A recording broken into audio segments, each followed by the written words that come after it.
Сегодня День памяти жертв политических репрессий. Дата призвана напомнить о трагических страницах в истории нашей страны. К жителям в этот день обратился глава региона Махмуд Али Калиматов. Цитата.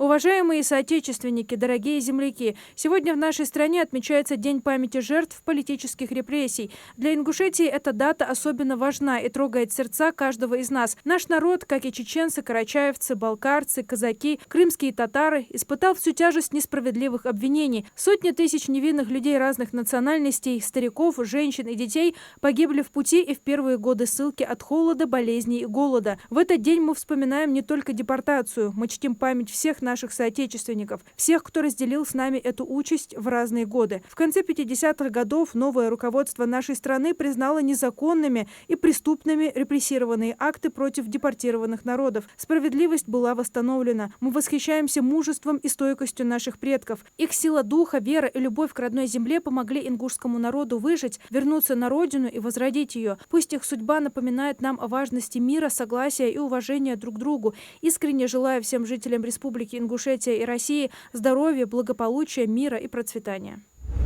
Глава Ингушетии Махмуд Али Калиматов обратился к жителям республики в День памяти жертв трагических событий осени 1992 года. Уважаемые жители республики, Хамсары Мягкой, сегодня мы вспоминаем трагические события осени 1992 года. С ними связаны тяжелые воспоминания, которые до сих пор болью отзываются в сердце каждого жителя республики. И все наши усилия должны быть направлены на то, чтобы подобные трагедии никогда не повторялись. Ежегодно в этот день на территории мемориального комплекса Гуазуат-Кашмаш проводится сага, читается коллективная молитва, совершается зикр. Сегодня Ингушетия развивается и движется вперед. Мы строим будущее своими руками, трудимся, поддерживаем друг друга и стремимся к благополучию и процветанию республики. Пусть единство и сплоченность всегда остаются нашей опорой и силой, помогая сохранять мир и стабильность ради будущих поколений. Дал барти цуагу мы эшилдвейн, бейны чарях дал гешдолт, дал гуазот обл долт цар. Амин. Основные памятные мероприятия прошли на мемориальном комплексе Гуазуат-Кашмаш в Назране. С событиями 1992 года связаны тяжелые воспоминания, которые до сих пор болью отзываются в сердце каждого жителя республики. На митинг пришли представители органов власти, депутаты, общественные деятели, старейшины и просто жители республики. Почтили память погибших. Трагедия унесла жизни сотен людей. Многие лишились родного дома, пропали без вести. И сегодня здесь, на мемориале, прочитали маулид и сделали дуа. Венчара, да, гештолт, да, этом был, да, визами идеал ведется. Приятель пар эрждирнуш, мудуал вы каменки. Вы раху, равютышан, да, хадес, вы молодежь, воспитывать детей, духе того, что надо обязательно жить, развиваться. И это мы сегодня делаем. У нас дела обстоят неплохо. Республика развивается, строится, молодежь учится.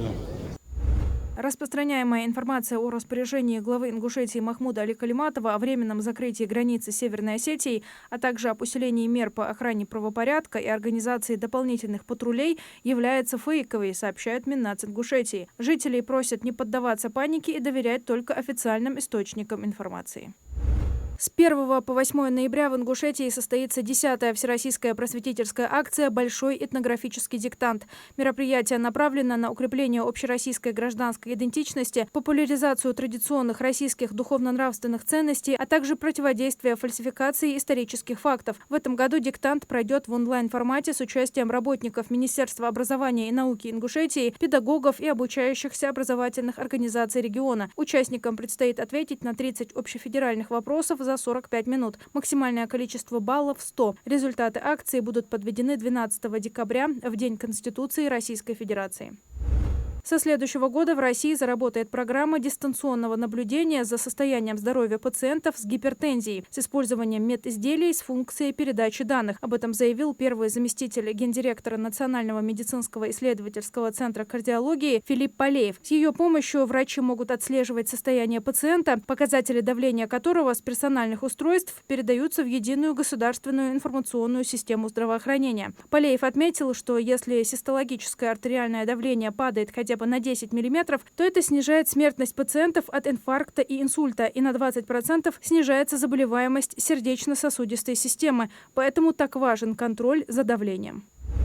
Мошенники придумали новый способ обмана россиян. Теперь они выманивают деньги под предлогом проверки подлинности купюр, сообщили в МВД. При этом граждан убеждают, что проверка проводится якобы по поручению правоохранительных органов и в ходе проведения дистанционного обыска. В МВД предупредили, что понятия дистанционный обыск в российском законодательстве нет, и изъятие денег у гражданина проводится только в присутствии следователя и понятых с оформлением официальных документов. При этом купюры должны быть особым образом упакованы, а не засунуты в книжки и переданы курьеру. Любой звонок с подобными поручениями – это мошенники, которые играют на страхе потерять деньги, сказали в полиции.